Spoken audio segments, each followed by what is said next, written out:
Hey, George Henry here. With Larry Richardson. Hey, first of all, we'd like to wish you all a wonderful Independence Day holiday. That's what this last weekend was. So hope you had a chance to get out and celebrate that. And a safe holiday as well. Yeah, I hope you still got all 10 fingers there. Anyway, the first thing we want to talk about is that we are getting up a naming campaign for our podcast. Not that we're not brilliant enough ourselves to figure that out, but you certainly will know that we want to give you an opportunity to win some money, basically is what it is. So $500, and listen at the end of the podcast. We'll give all the information there. We're going to take entries up until the 1st of August. So you have a chance to do that, and we'll give you all the information afterwards. Yeah, just please try to keep it clean. Well, somewhat clean. Yeah, I'm okay with it. You know, as long as it's not like, as long as we can post it, it can be, you know, an innuendo maybe. I don't know anything. Wow, another week's gone by. Another week. Yeah, what have you been up to? Another month. Same old same. Just working hard. Still working on the old Corvair. For anybody who is actually in restoring a vehicle, if you got any key pointers or anything you want to share, please add that to the comments line below, and let me know what you think about it. It's a 63 Chevy Corvair. It's if anybody's ever dealt with them, you know they're completely rusted. So aside from getting all the rust and replacing the metal and patience, though that one's one thing I do know. Share some of your stories, share some of your comments or anything like that you have in restoring an old vehicle. What are the engines like in those? They're obviously 4 cylinders. 6-cylinder. Oh, it's a 6. It's a 6-cylinder. It's what they call a flat 6 instead of a V6, which we're used to in like most of the more modern vehicles. Porsche, most of the German vehicles like Porsche, the Subaru, which actually has a Porsche design engine. They have flat cars, which the actual engine cylinders go this way instead of up like most V8s and stuff like that. So opposing. They're correct. Opposing. Okay. And they are air cooled. So the entire engine looks like something you would see in an old 70s motorcycle with a lot of fins for airflow, and that's what cools the engine. There's no cooling fan. There's no liquid, no radiator fluid or anything like that. I think the one my parents had was a 63. I'm pretty sure it was 63 or 64. A 63 and 64 was the same. 65 to 69 looked completely different, but same design, same engine, same format. Where all the heater and everything came to the back. So it came through the back using the heat from the engine to heat the cabin, defrost the windows. They don't usually come with air conditioning, although they were available for higher end models. Higher end Corvair. The higher end Corvairs, all right? It's like lipstick on a pig. Yeah. Yeah, no, it's a challenging car, and it's fun. It's a fun little thing to work on. So that's been occupying me over the past couple days, trying to do a wiring harness and trying to plot out how all the wires go. Yeah. So I feel at this point I want to replace all the wires. Yeah. Did you have fun yesterday? I did. We had a great barbecue, sung some songs and some music. You saw the one video that Kelly Hilden posted. Yes. I saw there's like 250 views on it at the time. And I'm like, maybe we should get her to do our social media for us. I mean, that was pretty cool. The one of you singing? Yeah, the one of me singing. Yes. That's scary. Again, I think you guys heard us say this before. George has a wonderful voice. Thank you. You know, one of the things that hopefully down the road that I want to achieve in this podcasting, and I hope you feel the same way, is getting to talk to people that have a really interesting story to tell and letting them tell it in a way where they can feel free and relaxed and, you know, not judged for whatever they might be going through. I mean, I'm not saying we're going to do a lot of serious, in-depth stuff, but, you know, if it comes along while we're talking to somebody, we ought to be, you know, ready for it and prepared for it. So that brings to mind, there is a podcast called The Pivot, and we referred to this in previous podcasts here on this show. That is called The Pivot, and it's with Ryan Clark, Channing Crowder, and Fred Taylor. Now, all three of them are pro football players or former pro football players. Ryan Clark won a Super Bowl with the Steelers, I believe. Yes, Steelers. In '09, I think it was. And then the other two have not won Super Bowls. But beside that, they were talking about how their friendship came to be because of the camaraderie in the locker room. Yes. And that's where they achieved their ability to be so well knitted together. And I think you've watched the podcast. They relate really well to each other, but they're all very different. Yes. I mean, Channing Crowder is the class clown. Fred is very reserved, and Ryan's like he's the bull. He's got the bullwhip there. He's the one who, and it all leads the shows. charge. It definitely shows during their interview style as well. Yeah. Just the way they ask their questions, you can tell that where the questions come from is more relatable to who that person's character is, as opposed to all of them just having a line of questions that they're asking. Like one person will ask something that relates more to them and their history, and the other person will ask a question that they want to have the answers on that relates to their history and what they do and their lifestyle. And I can tell that just with the first podcast I saw. And everybody's got an interesting interview style, but one thing that I think I'm seeing when watching them talk is I think they do a little bit of research, but I think they do a lot of off-the-cuff questioning. Yeah. Like there's like myself, when I interview, like when I do my doc talk for the radio station or Our Town, I don't write questions out. And when someone goes, "Oh, what questions are you going to ask?" I'm like, I don't know. Yeah. For example, say you're a podiatrist. The questions are going to be podiatrist related. Right. But I'm not gonna tell you specifically because I'll ask one question and that question could lead to another, and I don't want to be stuck in a situation where I have to ask my next question because someone brings something out and you want to be able to expand upon. Correct. I agree. And I notice that they do that a lot in their podcasting. But the interesting thing that we talked about, and the one that we watched, was about DeJounte Murray. And it talked about him growing up in Seattle area and having a very rough childhood, Yes. 14-year-old gang stuff, but was an excellent sports person. I mean, he played all sports, but basketball turned out to be his favorite one. And I just like hearing somebody's story that has a success story. Yep, I agree. There's a lot there that I can relate to coming from my history too. I mean, I grew up in Hunters Point, in the mid '80s, 1980s, and to see that someone else also knew that there were other options other than just turning to a life of crime. Because of course the guys that are doing it, the guys and girls that are doing it, they're going to want you to follow their path, and to see someone again who's successful in their career, but also decided to see that fork in the road, and they took the higher road. They changed their lives for the better. So, educate me. I'm not familiar with what Hunters Point was or is, or what it was like growing up there. What was that? Ooh, Hunters Point is rough. I'm assuming California. California. Okay. So Hunters Point was I guess it got its name from an old naval shipping yard at some point in time.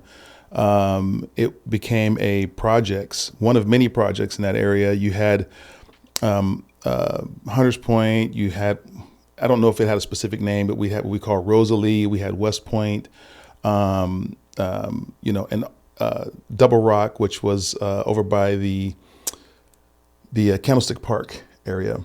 Okay. They were, even though that was kind of far, just clusters of projects, and we weren't gangs. They weren't really considered gangs. They were just territories. If you're in Harbor Road, even in Harbor Road, which is one street in Hunters Point, Harbor Road normally didn't go to Northridge. We didn't go to, I can't remember the name of the street up in Rosalie, I think it was, or I can't remember the name of the top street. But we didn't go up there. We didn't hang out there, because that was their little territory. They had their little slice, and Northridge had their slice, and Harbor Road had their slice. And sometimes everything was good. Sometimes you just kind of didn't venture outside, Now, was this the same for all ethnicities, or was mainly black families, or was it? Oh, When I say oh. that, I mean, did it affect? Were those borderlines for everybody? It was That's what from I'm saying. everybody. Yeah. Yeah, it was everybody. I mean, some people pull together, like, I don't know, some stereotypical comment here, but like the Polynesians, the Samoans, those guys didn't see any lines. There was no lines. If you're a Samoan in Hunters Point in the 80s, you were just like one tribe. Like I've noticed those guys never lost their commitment to family and stuff, because it's like they were all related. In the sense, were they like? I don't. This is not stereotype, but were they like the cool people? You know, it's like, I mean, They were the quiet ones. They were the quiet ones. They were the quiet ones. Can be scary. Yes, yes, they were the quiet ones, and I've experienced both negative and positive sides of being friends with a lot of Polynesians there. And I had a friend named Billy one time that some guy was going to try to fight me over some radio, and the guy pulled out a gun, and he's talking to me, and Billy literally, I mean, it was like a nature call. He literally just yelled out something in Samoan, and people started opening their doors and just started coming out, and they all came to my side. Wow. I didn't know any of them. I knew Billy, and Yeah. Billy knew them. That's all you had to know was That's Billy. all I had to know was Billy, and the guy backed away, and and so. Hearing these stories of what he went through, it's like, yeah, it just kind of brings you back home, and there was, we had, I don't remember seeing a lot of Asian, but I know we had, Hispanic, we had Polynesians, very few white people that lived like where we lived in Harbor Road, mostly just African Americans. And but yeah, you just, we didn't go to West Point, we didn't go Rosalie. Sometimes you go over there and hang out, sometimes you can't. It just depends on what the climate was. So in that sense, you can relate to what DeJounte Murray was experiencing as a kid. Of course, he did get into some gangs, but then he got out of them because he decided he wanted a better way of life. But it always amazes me, because not having that experience or knowledge, from that aspect, I mean, I didn't grow up. I mean, we weren't rich, but we weren't poor.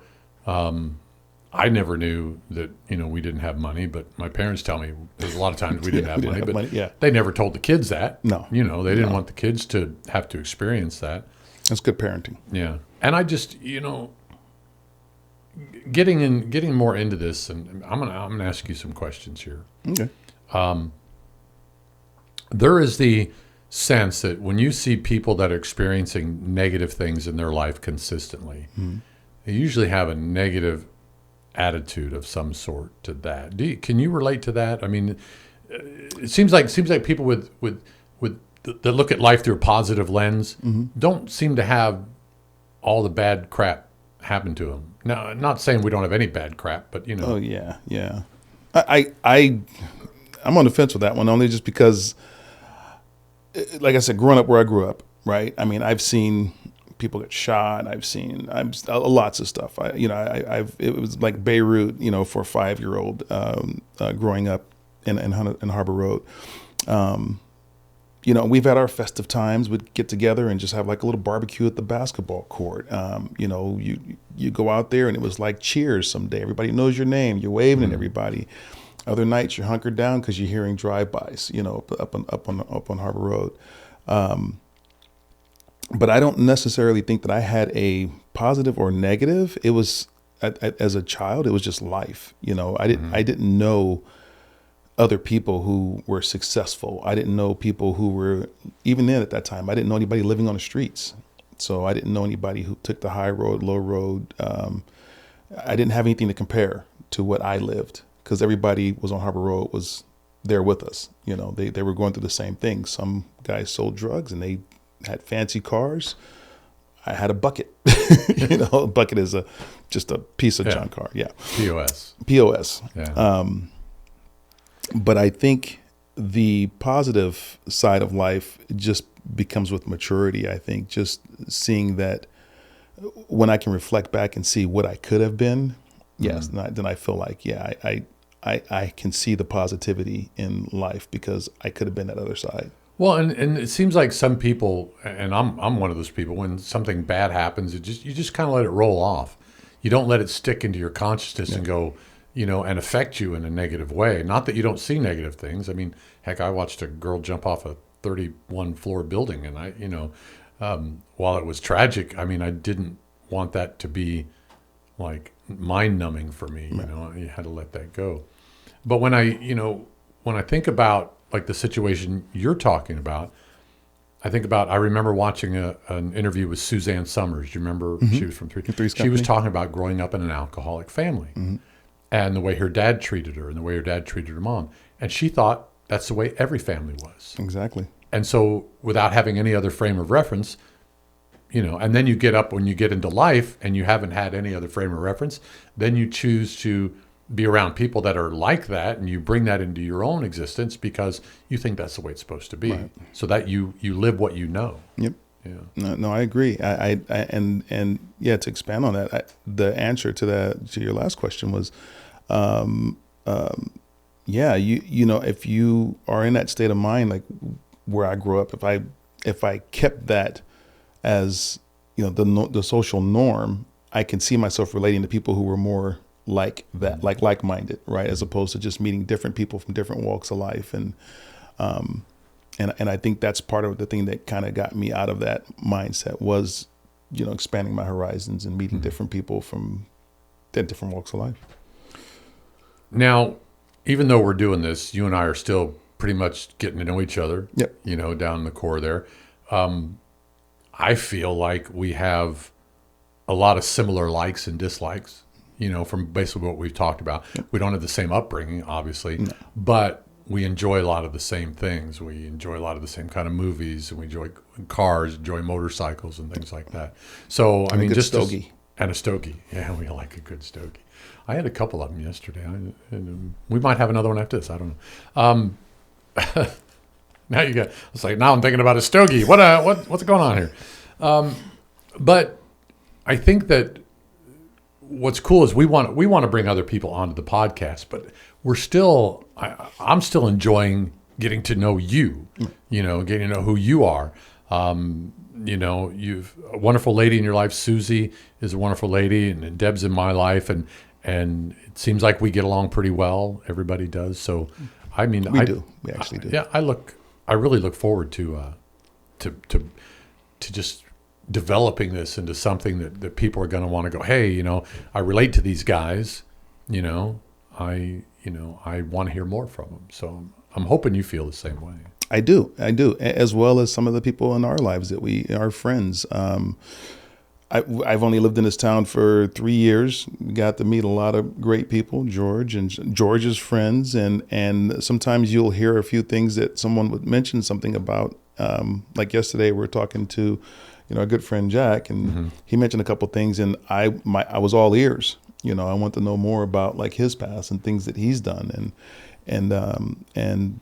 So Jack's an interesting character. He is a very interesting character. I've met him maybe 5 times total since we've met, and every time it's just layered on more appreciation for who he is and how he is with the people that are around him. And the first time I met him, I was like, I don't think Jack likes me.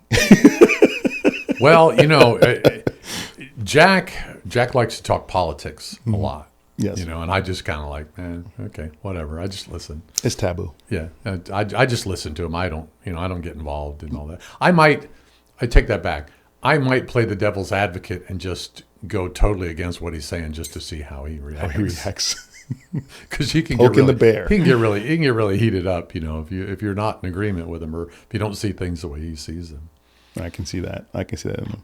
So we talked a little bit about the pivot. I mean, we really didn't get too much into it, but just to say that, I hope, and I hope you feel the same way, that we want to get people involved with the podcast that have stories to tell.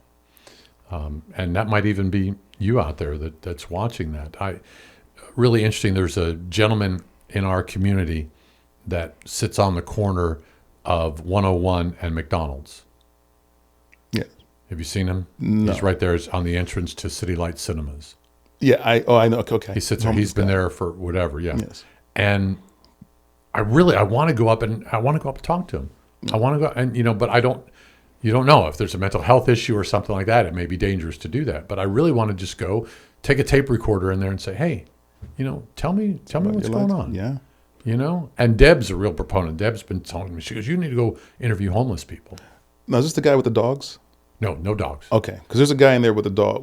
He has 2 dogs. I think a lab and something, and he's always there.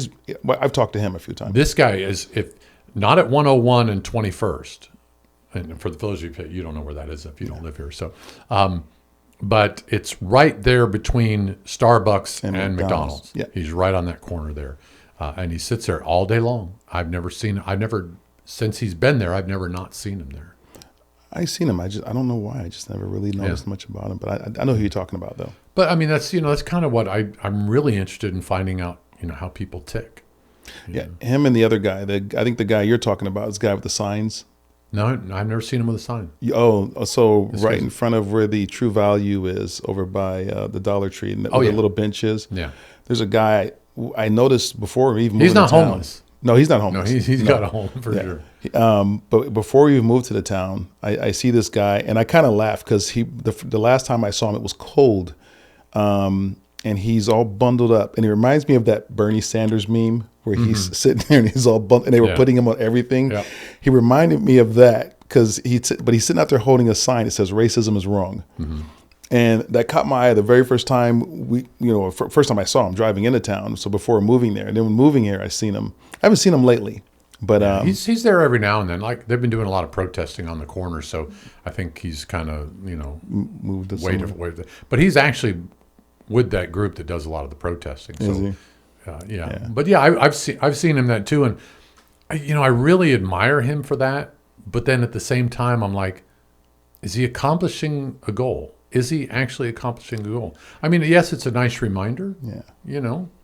And it's good to see somebody sticking up for that. But I think for me, it's I coming from being black and being what? Yeah, if you guys haven't noticed, gosh, and there's not many in this town, but it to me it kind of gives me a feel, and this is just my own experience. I can't talk to other people that are here.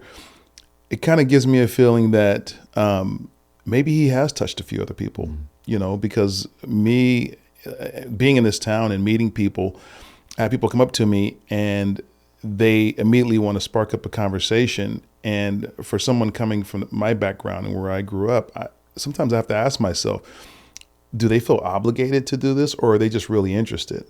And when I see that guy with the sign, I sometimes think to myself, maybe he did touch a few people who just, they are just interested now, Well, what's interesting is when I first met you on the street, and Deb and I walked away, and I go, oh my God, that guy's so cool. I want to get to know him, And it's like, and she's, yeah. And then it took us, 2 years or something like that? We exchanged numbers immediately. We did, but immediately. It took us a while.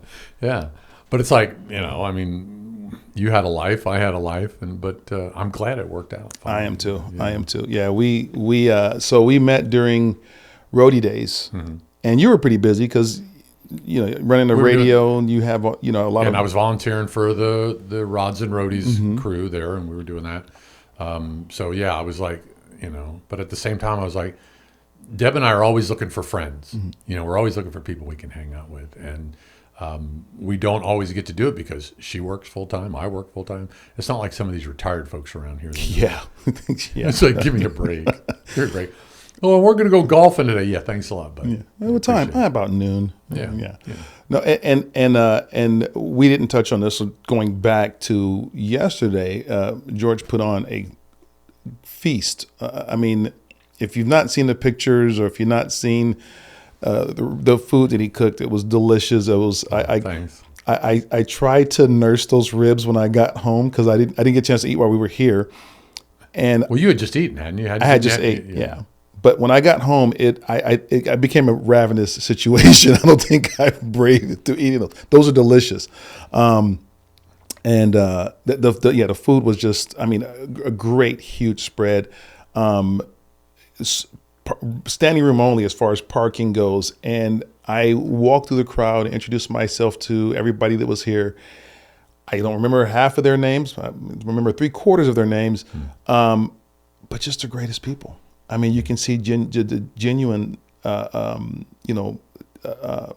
positivity and just, good vibes in them. So you surround yourself with good people, But I guarantee you, parent though, company included. I guarantee you, though, if politics would have come up, you'd have seen that room split in half. Yeah.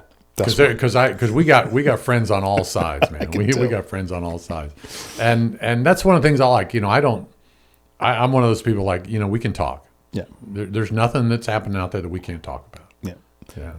And that's to me, the show of a good friendship is if you're on the left of the aisle or right of the aisle and you can have a conversation, then that's a true friend.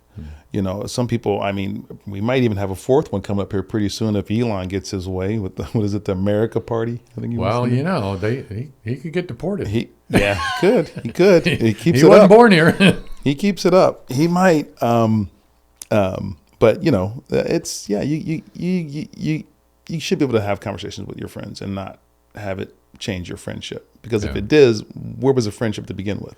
Right. It had limits, right? So friendship. And again, I think you choose your friends based on what fits in your life. Yes. And so there's people I know in town that are very radical on both sides. Mm-hmm. They're not in my friend circle. Yeah. They're not. No radical. And even though some act radical, some of my friends act radical, they're not. Mm-hmm.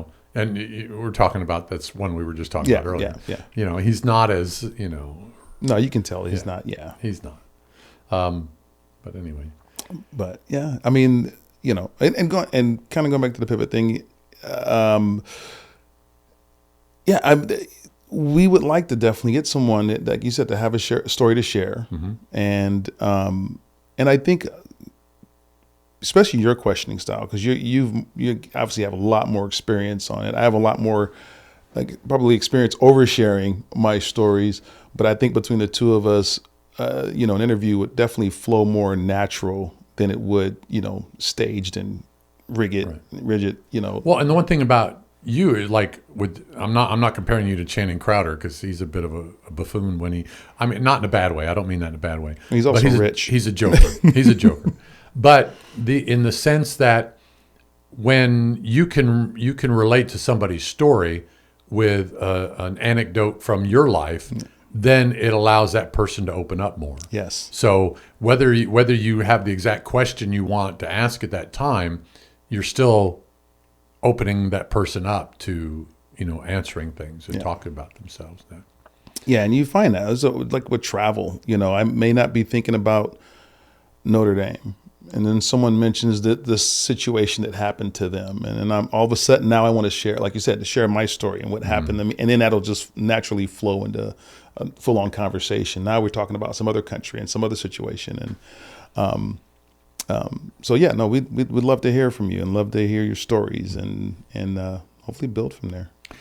So I wasn't planning on touching on this because I think we're going to do a whole show on this, but Susie clued me into something yesterday about you that I did not know. Uh-oh. I was not the second gunman on the grassy knoll. No, just so get your mind. But for those of you who have seen my face or recognize my voice, I am part of a radio show that comes out of Portland called the Parabnormal, and I do the news for them. And I understand that you have a believe in ghosts. Oh yeah, I did overhear that conversation, the tail end of it. Yeah. Not so much as believing in ghosts. I've seen ghosts. Ooh. I've seen ghosts. And again, just a little short blurb on that. Susie's house in Fair Oaks, right? We had a paranormal crew come over, and I'll be honest, I've always been skeptical of those guys. They got the Xbox cameras that'll pick up anything that looks like a star figure, right. And things of that nature. And the lady specifically said, I don't want to interview anybody. I don't want to talk to anybody. When I get there, I'll work off my vibes. I get there a little late. They're already starting to set up their equipment. And she turns and she looks at me and she goes, "You're a sensitive." And I go, "What do you mean?" She goes, "You see things." It wasn't a question. She told me this.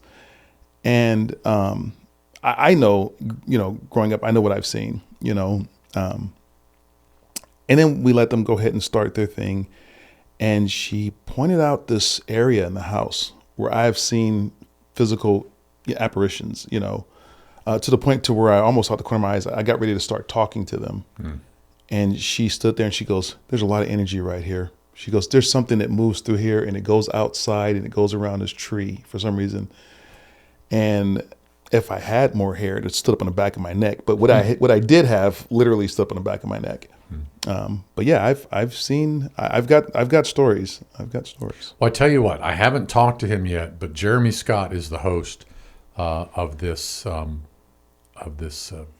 It's not really a podcast, but he does it online as well. But he's also syndicated on radio stations across the U.S.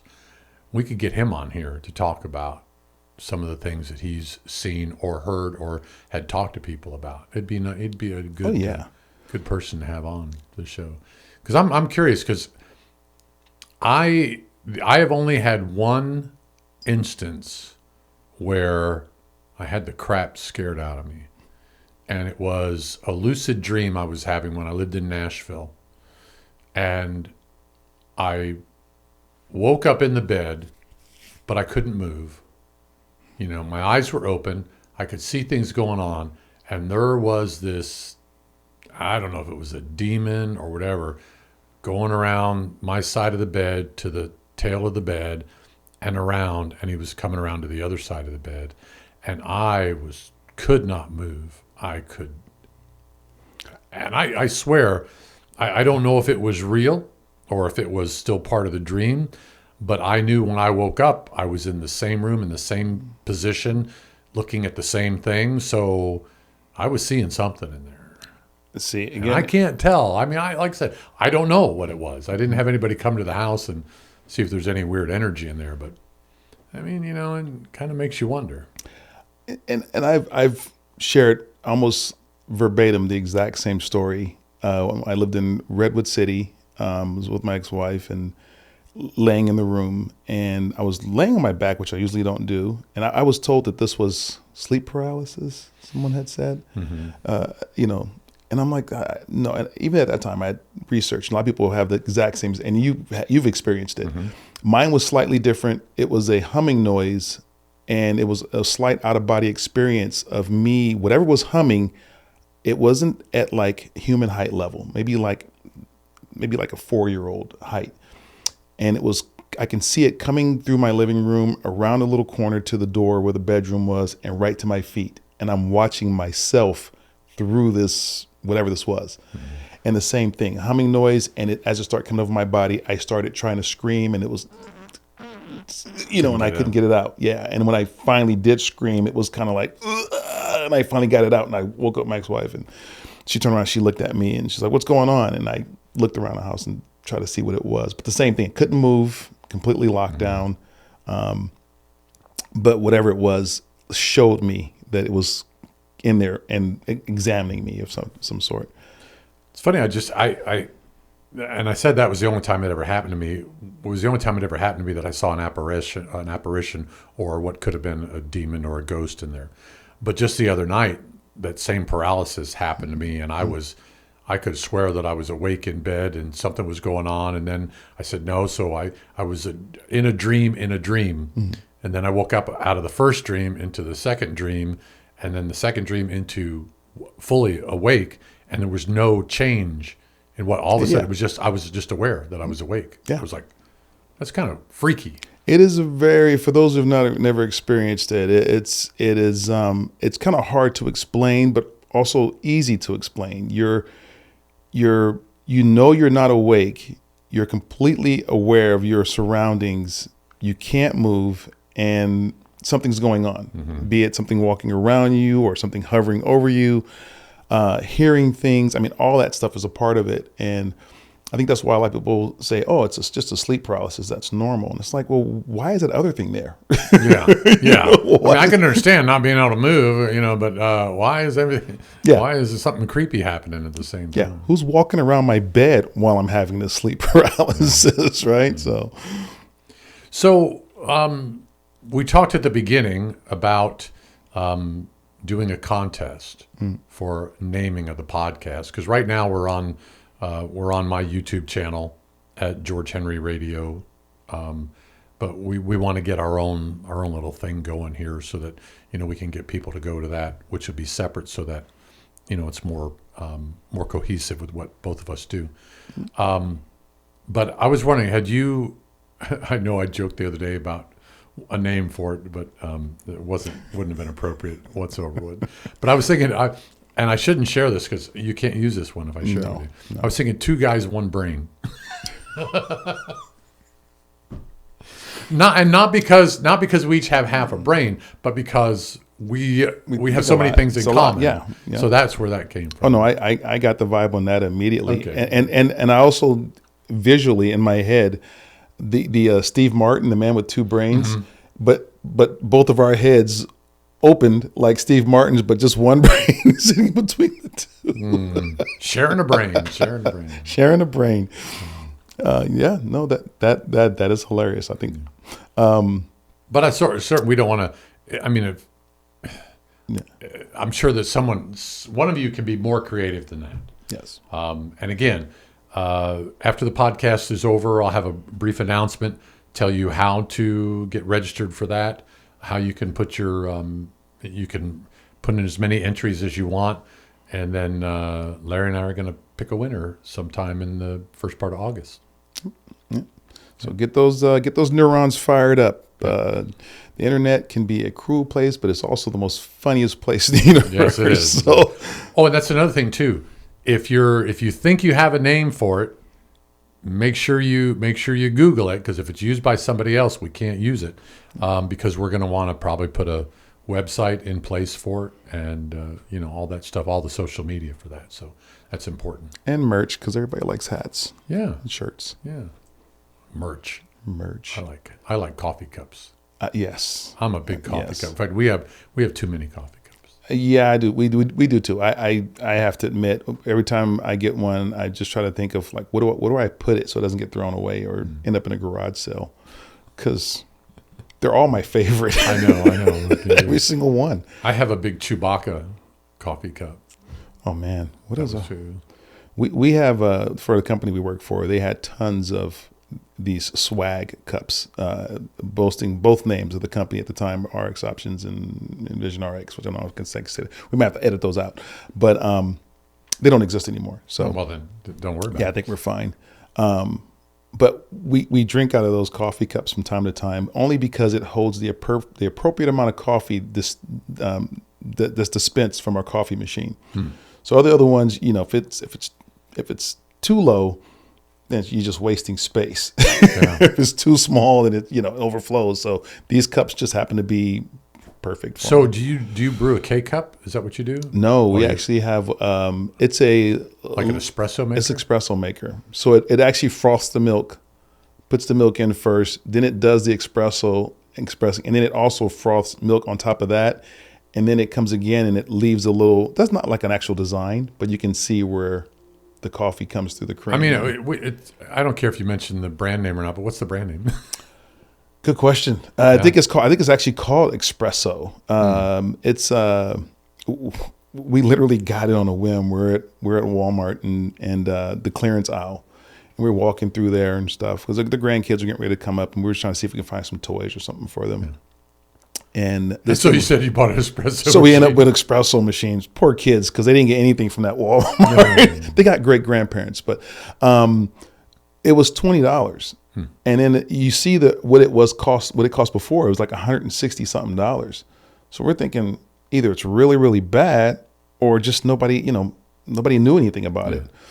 So it was like $20. If we get it and it just doesn't work, maybe we just gift it to someone else who likes espresso. That thing gets used every single day. It is so awesome. See, Deb wants one so badly, Oh man. and I'd be okay with it. I just don't want to get something that you're not going to be happy with, and then you have to go buy another one. So They all kind of lose their appeal sometimes after a while. When we first moved here, I bought a $400, nearly $500 coffee machine. Never spent that much for anything. Almost $500 for this coffee maker. It's in the garage. Well, our best coffee, we do percolator. We use a percolator, and that makes Can't a go great wrong cup with of those. coffee. Yeah. Well, Should we put this one to sleep? Let's do that. I know you guys are dying for more, but Yeah, we'll give you more. Trust me, we'll be doing this for a while. But again, stay tuned after this, and we will give you information on how to win $500 in a podcast naming contest. Thanks. Have a great day. Toodaloo.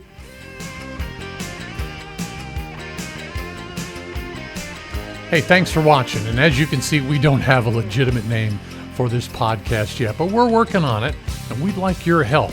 All you have to do is give us your original name, make sure that you Google it first so that it's not been used by somebody else, and then leave it in the comments below. Or if you want, you can email it to george@georgehenryradio.com, and you could be $500 richer. Larry and I will choose the winner the first week of August. So you have about 3.5 weeks.